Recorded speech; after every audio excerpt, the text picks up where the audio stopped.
change the state of this LED via sending the next transaction. I think most interesting will be to make it blink and not only turn it off, which should be working now. So we already have been set up this command via the ZK EVM hash, and with this done, we should be able to send the transaction, and in 30 seconds it should stop lighting up the whole time and start blinking. All this is done just by these second black box I have standing on my table, which is one of our miners.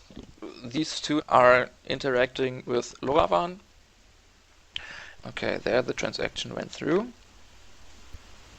So soon we also should see that the LED will turn off and start blinking. Here we are. Like I said, this was one example how we were able to interact with our sensor via blockchain.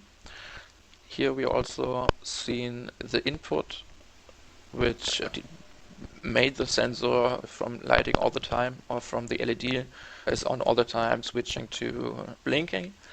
Just for fun, I also will show you the next transaction, which will set the LED low. Yeah, and with this done, I hope I was able to give you an insight how we are able to use the blockchain to interact with all kind of IoT devices.